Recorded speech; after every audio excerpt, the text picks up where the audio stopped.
Bueno, muy buenos días, los saludo en este domingo por la mañana, agradecidos a Dios por este día precioso que nos toca vivir. Como verán, estamos en el paraíso, en la casa del Padre. Estamos realmente, yo en especial manera estoy muy contento y agradecido a Dios de estar en este lugar y poder compartirles la palabra desde este lugar donde veo las sillas vacías, pero que en algún momento estuvo lleno de las vidas de hermanos, de ustedes, de todos los que veníamos permanentemente a adorar a Dios en este lugar. Pero lo veo con ojos de que pronto estaremos nuevamente en este lugar reunidos para adorar al Señor, para reconocer su nombre, su grandeza. Y quisiera comenzar en esta mañana este reconocimiento que un día el rey David hace 3.000 años atrás se le ocurrió cantarle al Señor con una fuerte convicción de quién es Dios para él. Dios dice, protege a su pueblo. Los que confían en el Señor son como el monte de Sión, que no se mueve, sino que permanece para siempre. Como Jerusalén que tiene montes alrededor de ella, así el Señor está alrededor de su pueblo, desde ahora y para siempre. Una fuerte convicción en la vida del rey, donde entendía claramente la supremacía de Dios. Y en esta mañana quisiera compartirte un poco sobre esto, un Dios supremo, un Dios grande, un Dios eterno desde la creación.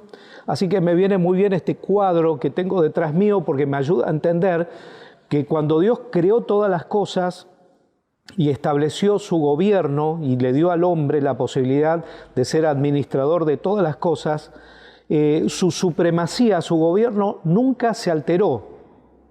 Nos dio a nosotros la posibilidad de administrar todas las cosas. Y en el transcurso de la historia hemos visto con nuestros propios ojos las cosas que hemos hecho a través de toda la humanidad. Muchas de ellas han sido cosas que no han agradado a Dios, guerras, peleas, pleitos, homicidios, situaciones que se han desarrollado desde el Génesis hasta la actualidad, injusticias, cosas que a nuestro alrededor cada día nosotros experimentamos. Pero sin embargo, a través de todas estas cosas vemos que Dios sigue siendo un Dios supremo que no cambia. Y hay veces que necesitamos tener un toque muy particular en nuestras vidas para entender que Dios es real, Dios existe y Dios se mueve a través de los tiempos. Dentro de poco vamos a estar estudiando justamente la carta del apóstol Pablo a los filipenses, pero quisiera introducirme en esta supremacía de Dios en la vida de un hombre que camino a Damasco justamente se encontró con el Señor de una manera gloriosa. Y esto fue en la vida del apóstol Pablo. Cuando el apóstol Pablo escribe esta carta a los filipenses, él estaba preso en Roma en el año 62 aproximadamente.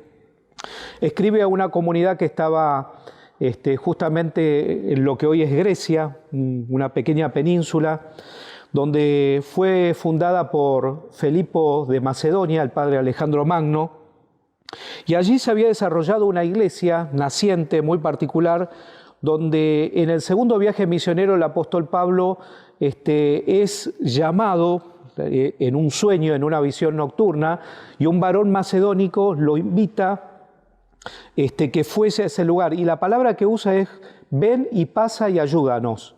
Entonces el apóstol Pablo respondió justamente a esta ayuda y fue hacia ese lugar. Y allí se encuentra con Lidia, una vendedora de púrpura, donde le presenta justamente el Evangelio de Jesucristo. Y esta mujer, conmovida por las palabras del apóstol Pablo, le dice si él quiere ir a su casa y compartir esto con toda la familia. De hecho, el apóstol Pablo tenía claramente presente de que él debía predicar o presentar el Evangelio de Jesucristo. Por lo tanto, lo hace y toda esa familia es impactada. Ahí comienza la iglesia naciente justamente en Filipos, donde acá preso Pablo, después de 10 años, comienza a escribirles para alentar los corazones. Pero yo en esta mañana quisiera justamente destacar esto. La supremacía de Dios desde la creación, la supremacía de Dios en la vida de una persona que se rinde a Él, la supremacía de Dios a través de la historia y su palabra, cómo es inalterable. Lo que se altera es la vida del hombre. Justamente el pastor Hugo predicó la semana anterior y habló sobre un rey donde le pidió a Dios que le añadiese años de vida. Y su vida fue extraordinaria, pero también al final de sus días hubo un decaimiento. No así vemos en la vida del apóstol Pablo, que llevó una vida más bien progresiva, donde a través de las Escrituras vemos que él proseguía y tenía una visión clara hacia dónde quería ir. Y entre tanto que estaba acá en la tierra, lo que él se encargó, después de haber tenido una visión clara y contundente en su vida sobre el poder supremo de Dios, de haber experimentado en esa visión, después que cae de su persecución a la iglesia, cuando él cae a tierra y tiene esta visión de Jesucristo, es de tal manera impactada que no puede dejar después, en el transcurso de su vida, de tratar de impregnar en la vida de las personas este cambio. Entonces, Pablo comienza justamente con las salutaciones. Y yo me hice una pregunta. A veces enviar un saludo con la fuerte convicción ¿puede llegar a modificar algo, a cambiar algo? ¿Puede acaso un saludo del apóstol Pablo bendecir? Y evidentemente cada línea que nosotros vemos de la salutación del apóstol Pablo es una bendición. ¿Pueden acaso las palabras bendecir la vida de las personas? ¿Puede acaso una escritura dar a conocer lo que está en el corazón y bendecir y despertar en las personas algo? Sí. Acá el apóstol Pablo, preso, comienza a escribir y dice: Pablo y Timoteo, hace referencia justamente de quienes estaban en sus prisiones, siervo de Jesucristo, a todos los santos en Cristo Jesús que están en Filipos, con los obispos y diáconos.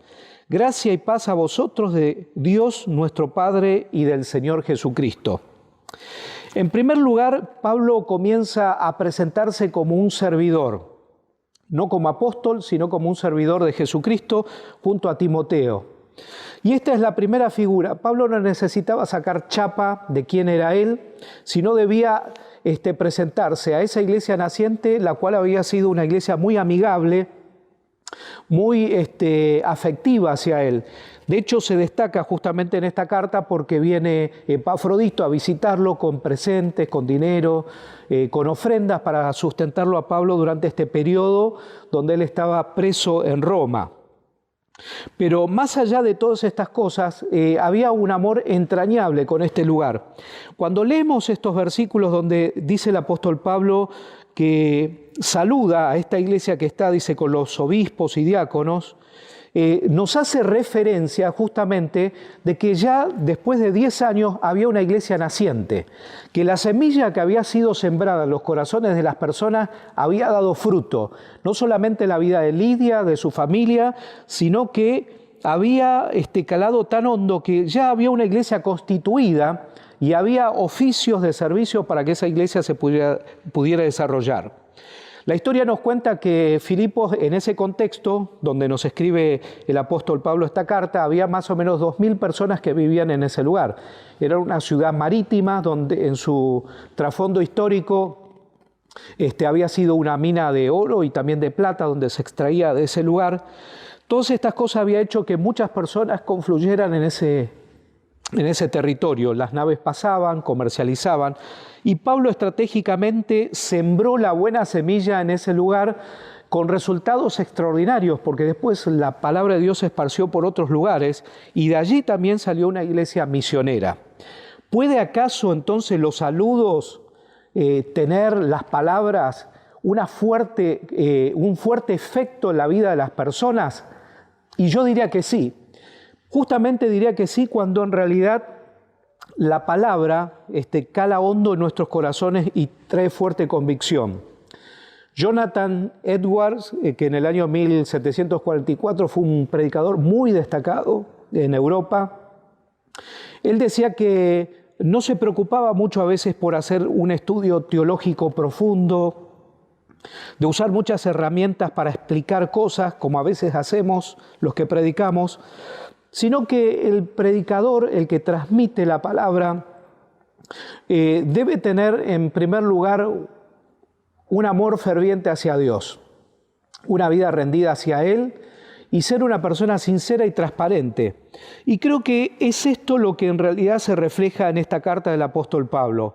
Un hombre que había comenzado su ministerio como un fuego abrasador donde se les presentaban las personas, aún personas que servían a Dios, pero que no estaban en la misma línea que él, era como que los fulminaba y quedaban aparte del propósito y el objetivo que él se había trazado. Pero después que vamos leyendo las cartas del apóstol Pablo, vamos viendo cómo gradualmente él también va transformando su carácter y se va ciñendo a todas aquellas cosas que Dios lo había llamado. Entonces Pablo no deja guardado en su corazón absolutamente nada, sino que expresa a través de esta carta todo ese sentir que tenía hacia la iglesia que estaba en Filipos. El segundo aspecto que vemos a través de esta carta del apóstol Pablo es que utiliza dos palabras, tanto en griego como en hebreo, gracia y paz a vosotros, que es la palabra charis e irené, que nos ayuda a entender que la palabra griega que se utilizaba justamente para saludar, se utilizaba esta expresión gracia y paz, que tiene dos sentidos diferentes, pero Pablo estaba haciéndoles entender de que Dios de dos pueblos o de diferentes naciones se había constituido en el único Rey y Señor de la iglesia, porque Pablo le tocó ir a predicar a Macedonia, que era una colonia romana, y allí no había hebreos, habría gentiles o personas que no eran del pueblo que Dios había llamado, pero sin embargo dejaba implícito en esta carta estas dos expresiones para ayudarlos a entender justamente cómo Dios había derribado paredes y situaciones que hacían que hubiera distanciamiento. Ahora Cristo era la reconciliación de las naciones y era el supremo que podía gobernar la vida de aquellos que habían respondido al llamado de Jesucristo. Por eso es que digo la supremacía de Dios. Dios es supremo por sobre todas las cosas, en la creación, en los propósitos a través de la historia y en los planes que Él tiene para nosotros. Por eso es que dar gracias siempre nos ayuda a cambiar la atmósfera de lo que se está viviendo. Si nosotros proclamamos en los tiempos que nos tocan vivir situaciones acuciantes, malas, siempre estaremos envueltos en un espíritu casi diría negativo. Pero la carta del apóstol Pablo, sin embargo, tiene un giro idiomático que cambia la atmósfera de las cosas que suceden. Dice, doy gracias a mi Dios siempre que me acuerdo de vosotros. Evidentemente estaba muy presente esta iglesia para el apóstol Pablo, pero me gusta la expresión siempre, que nos ayuda a entender de que cuando era necesario, el Espíritu Santo seguramente tocaría el corazón del apóstol Pablo y él despertaría a interceder, a orar y a agradecer por esa iglesia que seguramente Dios iba a hacer algo extraordinario. Entonces, dar gracias siempre cambia el lenguaje y cambia también la atmósfera de la cual nosotros estamos viviendo. La derrota se puede convertir en victoria y expresando lo que Cristo hizo en la cruz, puede volver a revivir las cosas que estaban caídas y derribadas y que no tenían esperanza. Cristo pareciera, para muchos que vivieron ese contexto de la crucifixión, cuando lo vieron a Jesucristo crucificado y luego fue llevado a la sepultura, aún entre los discípulos que habían escuchado reiteradas veces que Jesucristo habría de resucitar al tercer día, fueron llenos de angustia y esa angustia no les permitía ver que el Cristo habría de resucitar. Pero sin embargo, ahí en la cruz del Calvario Jesucristo estaba cumpliendo ese mandato extraordinario que Dios lo había enviado para morir por toda la humanidad, pero su muerte iba a traer la victoria más extraordinaria de toda la humanidad. Ser el Redentor, el Justificador y el Salvador del mundo. Por lo tanto, Pablo quería que estas cosas fuesen recibidas con mucha fuerza. Pablo tenía otra de las expresiones, es que sus oraciones no solamente estaban impregnadas de gratitud, sino que había ruego. El ruego de Pablo era que el Señor pudiese completar el gozo en esta iglesia. Dice, siempre que Él se acordaba de ellos en sus oraciones, rogando con gozo por todos vosotros. ¿Qué haría en el corazón de Pablo y en todo su ser de que él tuviera gozo permanente al orar y recordar a estos hermanos? No era ni más ni menos que esa conexión que él tenía con el Espíritu Santo, con Dios Padre y con Jesucristo, que lo comunicaba directamente con esa iglesia que estaba allá, y cada vez que oraba tenía convicción de que esa iglesia estaba viva, era como una célula que se reproducía de manera permanente. Entonces el Espíritu Santo le decía a Pablo: quédate tranquilo, que la semilla que sembraste está dando frutos. Por lo tanto, había una fuerte convicción en Pablo, que más adelante en los versículos él los dice. Otro de los aspectos es la comunión con el Evangelio y las buenas noticias. La oración de Pablo tenía una finalidad, y esa finalidad es que hubiese convicción en las buenas noticias del Evangelio. No era algo que él había predicado de manera deliberada, que les había enseñado las doctrinas ahora que debían vivir, sino que la nueva vida en Cristo debían disfrutarla, debían ser arraigados en Jesucristo y estar muy vinculados con Él. Por eso dice: doy gracias a mi Dios siempre que me acuerdo de vosotros, y siempre en todas mis oraciones, rogando con gozo por todos vosotros, por vuestra comunión en el Evangelio desde el primer día hasta ahora, estando persuadido de esto, que el que comenzó en vosotros la buena obra la perfeccionará hasta el día de Jesucristo. Evidentemente, esta expresión persuasión es una figura donde en algún momento lo usó el rey Agripa. Cuando el apóstol Pablo le presentó el Evangelio, le contó su historia de su conversión y empieza a relatarle, y Agripa lo escucha con mucha atención, todo el relato del apóstol Pablo, y después de haber escuchado, dice: la verdad que por poco me persuades a ser salvo. Esta figura de persuasión, él lo utiliza desde la convicción justamente que tiene con el Señor.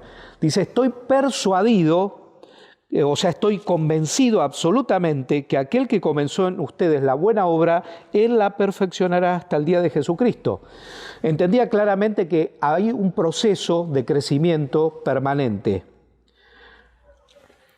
¿Puede acaso, me hago otra pregunta, una visión transformar la vida de una persona? Hay muchos relatos en la Biblia que nos ayudan a ver hombres que fueron impactados por visiones.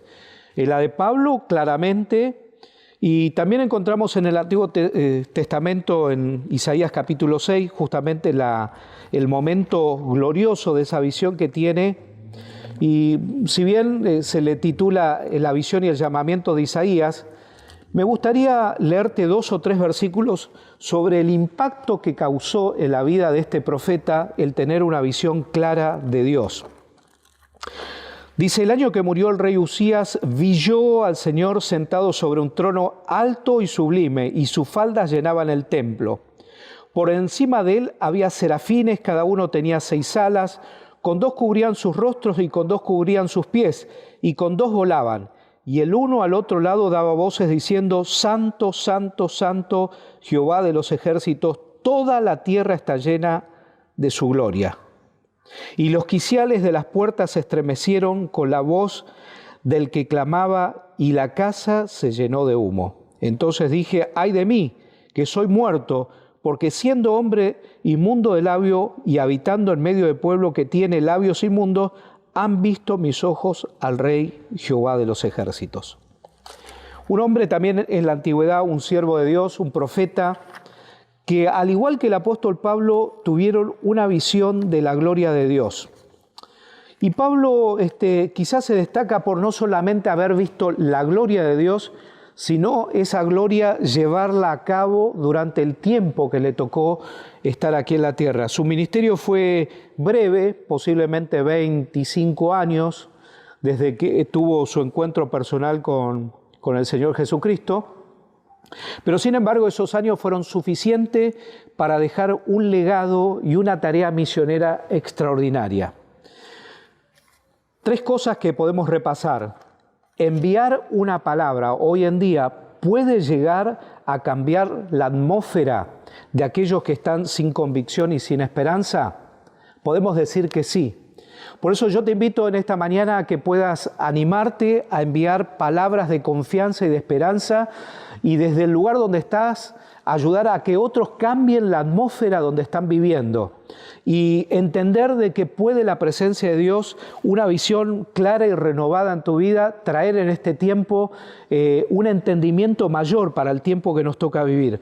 Hoy es un tiempo donde necesitamos, tal cual lo decía el pastor Hugo en su mensaje, necesitamos no una doble, una triple porción de la presencia de Dios, necesitamos con convicción, como hizo el apóstol Pablo, transmitir las buenas noticias y las buenas cosas que hay en Jesucristo. Y todas las cosas que hay en el Señor son gozo y paz. Gozo que no se expresa con palabra, sino que es el gozo que proviene por el Espíritu. Y dar gracias siempre en todas las cosas que nos suceden ayudan justamente a cambiar la atmósfera, porque el mundo que nos rodea y las situaciones adversas intenta de que nos alimentemos con ese tipo de discurso, pero sin embargo poner palabras diferentes, palabras de esperanza, de consuelo, hasta de resurrección si se quiere, porque en Jesucristo todas las cosas resurgen en Él, porque Él es vida. Todas estas cosas pueden cambiar la atmósfera a tu alrededor. El ruego y el gozo nos ayudan a estar siempre enfocados en las necesidades de otros para que otros puedan sobreponerse a la situación que están viviendo. Y la comunión con la palabra, con el Evangelio, las buenas noticias, siempre también despertarán en nosotros la visión clara y definida, aunque no podamos ver o tener una experiencia como la que tuvo el apóstol Pablo o la que tuvo Isaías, podemos dar gracias a Dios porque tan solo en la palabra nos podemos recrear y podemos tener convicción de la vida y de la gloria de Dios. Esta carta del apóstol Pablo a los filipenses es una carta corta con 4 capítulos, pero quisiera concluir en esta mañana, después de animarte justamente a pensar de esta manera, cómo enviar palabras de bendición, las palabras que el apóstol Pablo envió para este pueblo y que aún a nosotros hoy nos puede ser de gran bendición en el capítulo 4, versículo 8, donde en definitiva, después de regocijarse y alentarlos a que siempre estén gozosos en la presencia de Dios, les ayuda con algunas expresiones y le dice: por lo demás, hermanos, todo lo que es verdadero, todo lo honesto, todo lo justo, todo lo puro, todo lo amable, todo lo que es de buen nombre, si hay virtud alguna, si hay algo digno de alabanza, en esto pensad.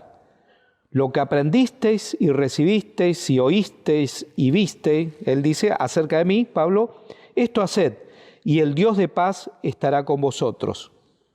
Así que podríamos concluir que si queremos que el supremo Dios, que gobierna todas las cosas, que nos ha dado la garantía a través del Espíritu Santo de que siempre seremos animados, alentados, aun cuando no tengamos ganas, porque Él dice que provoca el querer como el hacer por su buena voluntad.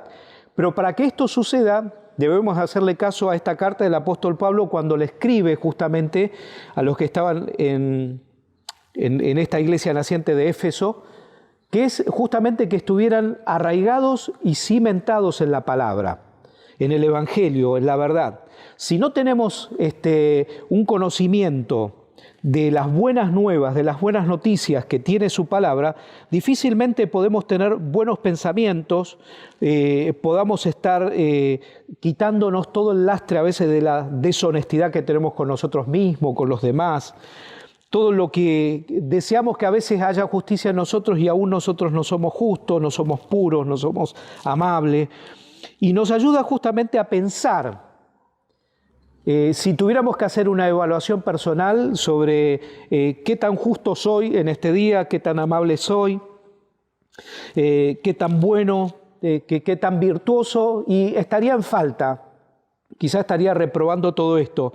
Pero todas estas cosas me ayudan a pensar de que no debo cumplir una lista de cosas que son demandas, sino que buscando la presencia de Dios, así como Isaías, el profeta, cuando vio esa gloria increíble, no tuvo otra cosa que decir: ay de mí, que siendo un hombre de labios inmundo, mis ojos han visto al Señor de señores y al Rey de gloria.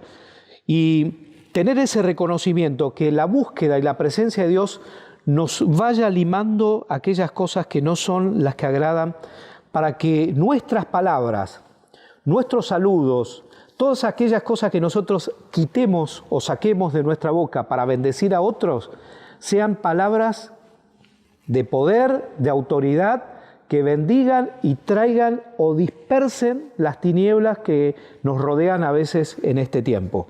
Que el Señor te bendiga, que esta sea una semana donde puedas cambiar la atmósfera que te rodea, aún en tus pensamientos, en tu forma de ver la vida, de reenfocarte en la persona de Jesucristo y comenzar a entender que tenemos mucha tarea por delante, que comenzó en el momento que el Señor vino a tu vida. Pero hoy más que nunca tenemos una tarea extraordinaria y un campo para bendecir, para dar buenas noticias a todo a nuestro alrededor. Que el Señor te bendiga y que Dios consuele tu corazón, que Dios te sane si te tiene que sanar, que Dios te aliente, que te levante, que te dé convicción de orar con gozo por tus hijos, por tu familia, por los que tienen necesidad, que aún las cosas no están perdidas, que en Jesucristo hay esperanza siempre, aún en el minuto final, así como Jesucristo estando en la cruz dijo: Padre, perdónalos porque no saben lo que hacen, bendecía la vida de aquellos que aún no entendían las cosas. De la misma manera, aunque no entendemos situaciones, que podamos bendecir a través de las palabras que damos a todo nuestro alrededor. Que el Señor te bendiga.